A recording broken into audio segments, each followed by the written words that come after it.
Hey, social media people. Okay, so I just learned that my cat has diabetes and he was totally not himself. But this is like his third day of diabetes injections and he is back to being himself. He's being Mr. Mounty. I want food. Say hi. And I'm thought that I might attempt to show you how I give him his insulin shot. We'll see how this goes because I don't even know how I'm gonna like show you this. And okay, so he has to have special food. I mean, it's not like special food. It's just like uh low it's like is so much fat and so much carb and like no sugars and stuff. So the vet said get like this. So right now he's like, this is like fancy feast chicken and tuna. Okay, and then see, and here's his insulin, and he gets syringes, and yay. Okay, so this is like what you do. Okay, let me see if I can set this phone up to where you can see what I'm doing. Probably not. Who knows? Okay, all right. So I dump his food in his bowl. Yeah, we're gonna get you all set up. And it usually doesn't come out, so I usually have to get I have to get a plastic spoon. Hold on.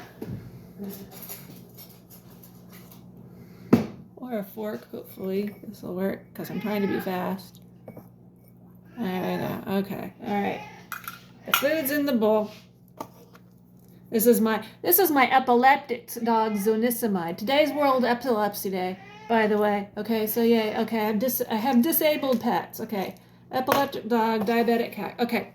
Food's in the cat bowl. And so this is my cat's insulin syringe. This is so fun. There's a reason I didn't get into. My grandmother was a nurse. My mother was a nurse. My cousin is a nurse. One of my best friends in high school was a nurse. One of my best friends that I made after I graduated from college is a nurse. I did not go into medicine. This is not what I had been planning on doing with my life. But okay, so anyway, you uncap the syringe. You do your insulin thing. This is what mine comes in. This is, I don't know what it's called. Glargine, I don't know. Anyway, they told me that you make sure that this is upside down, and then this syringe, you want to make sure you don't have like air bubbles and stuff in the syringe, and you kind of like draw it back to like, he's only supposed to get one thing a day, or one thing, well, it's every 12 hours, but the things, they're like the little lines, not, you don't go by these, because if you go by the numbers, you're gonna like super overdose your cat or whatever. Okay, so you draw it back a little bit and you get your syringe in there, and then, hang on, I got it. You stick the little syringe up in the doohickey-majiggy. Technical terms. And then, you gotta be gentle, because you don't want to bend the syringe, bend or break it and everything. Okay, again, and then it goes in there. And kind of push it up, make sure there's no air bubbles. Draw it back a little bit. And they told me to kind of do this a couple times because you just want to make sure you don't have air bubbles in there. And I'm checking it for air bubbles, and I don't see any. Okay, and then he just gets one little line. So my old eyes, I have to check and make sure that he's just getting one little line. One little teeny dose of insulin. And it's okay, you can like pull it back and make sure that it's just going to the one little line.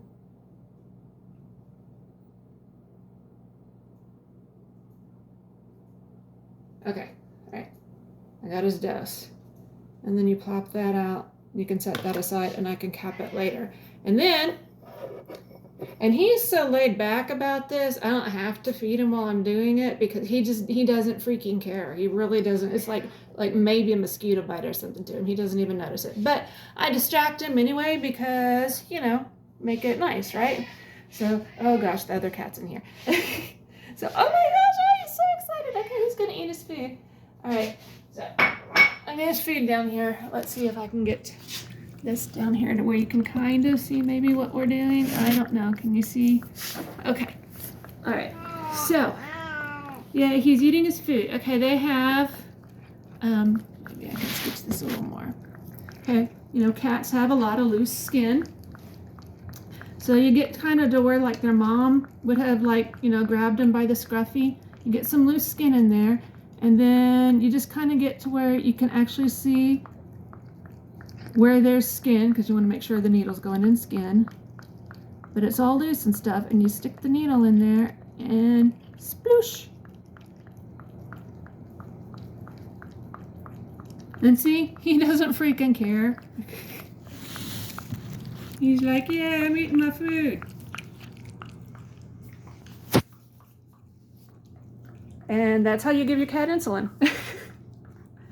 And then I just make sure that I get everything set back up. I recap his insulin. And insulin stays in the fridge. For some reason, the vet people and the pharmacist guy told me that, okay, before you use this, this goes in the fridge, but after you start this for your cat, it just goes into a safe, warm, dry place away from temperatures and stuff. So I'm just storing it in my pantry with my dog's zonisamide for her epilepsy. And then you got to be careful recapping the thing because you don't want to stick yourself with it. And oops, sorry, buddy. And I have a Sharps bottle. This is what they recommended. They said just get get one of these or a laundry detergent thing or something, and then Sharps bottle. And then when I'm done with it, I take it back up to the vet. The vet will take care of it for me. But that's how you insulin your cat. Okay. Bye.